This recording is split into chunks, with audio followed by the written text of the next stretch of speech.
So today we're at Dharma Realm. It's a Buddhist community and temple on the Gold Coast, and we're visiting as part of our 2-day tour actually of Southeast Queensland to 4 projects. So this is project number 2 we're visiting. We completed this one in April 2020. It was a 2-week project. Check out the birds having a swim. So let's go check it out.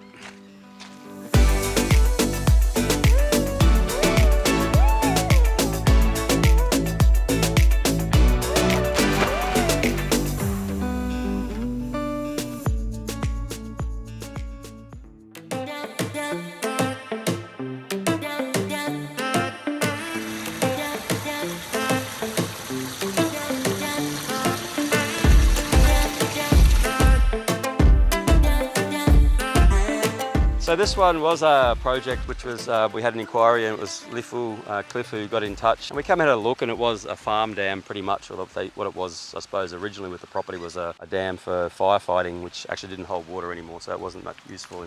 This one was a 2-week project. I think we used about 55 tonne of rock. Some was from the site. There were some excavated materials, this basalt, which I really like the shape of actually. It was really quite a joy to actually work with this.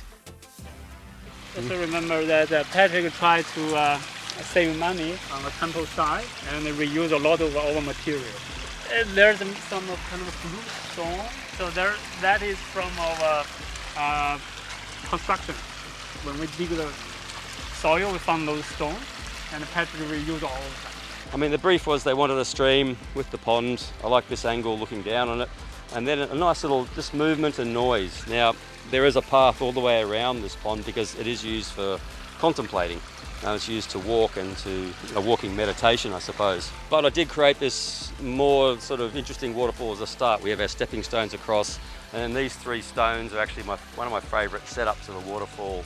Really simple design. I mean, I think this waterfall took about half an hour to build. It was just a matter of spotting the stones. You see the stones, have the concept in mind, and then they just go together. And behind there we have a filter. So we have a biofilter. It's a 6,000 biofalls in behind there, Aquascape biofalls, and that's providing the filtration for this whole system. Really quite a simple design. For 2 weeks it was a good effort. It was a little bit difficult getting in here, but then we did it in the rain as well, which we do a lot of when we have to. This is a beautiful angle too. You can see Dragon Head Fall. That's the head of the waterfall, the Dragon's Head, and then if you sort of just zoom up through here, I love this little gurgling stream here as well. So just how this pushes down through between 2 stones. Really simple but so effective. And we've got this rock like that, and see how it wells there, and we can create different noise. So that's, look at that movement. This is something we do actually when we finish a waterfall. It's called tweaking. You'll tweak the waterfall. You get different sounds and different effects out of it. There's another effect. So this one we have Aquascape product, and it's a Biofalls 6000 with bioballs. There's about 4 bags of bioballs in there as well. We've got Firestone EPDM liner under the whole thing, and that's on geotextile. And then down this end, this is our pondless reservoir. From memory, it's about 6,000 litres. Under here, we have aqua blocks in there.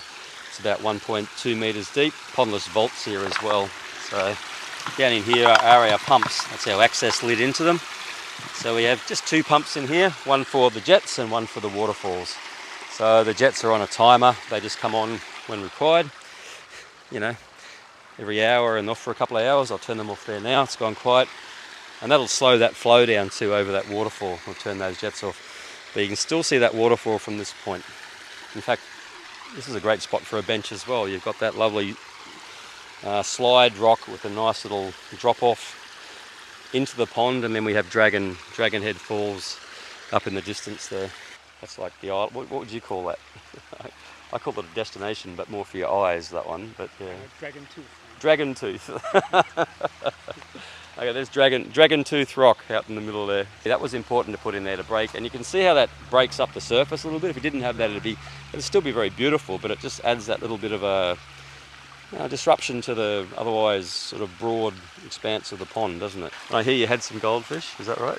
We had some goldfish. Probably we still have them. The only thing is we can't see them. They are smart enough. They learn to hide themselves. Sometimes they will come out. Okay. Because we have some bird, flying around, Kookaburras. kookaburra. So Yeah. And they can hide for a few days, and suddenly you'll see a few of them.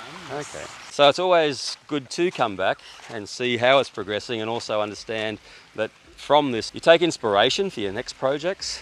You take note as well to say, okay, how, if I do this like this, how it's going to be in a year's time when you're coming up projects as well. So there's a lot to be taken from old projects and visiting, and it's so important to visit. It's important to get clients' feedback just so you understand how it is for them to live with their pond, because every pond is different. They all have their intricacies and their personality.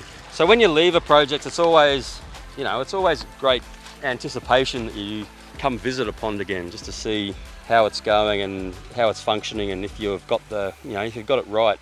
This one still has a long ways to go in the landscaping and the planting. There's still a bit to do. It's done as a labour of love, this one. It's going to start to come into scale. I mean, you can see a little part of it there with the waterfall and those 3 stones and the flag, or the iris with the lotus next to it in flower. It's just a beautiful little vision there of how the rest of it will also become a little more subtle over time as the creeping junipers and the native violets and things start to move across the rock and soften it. There's Dharma Realm. I think I'll just spend a bit of time on the deck here.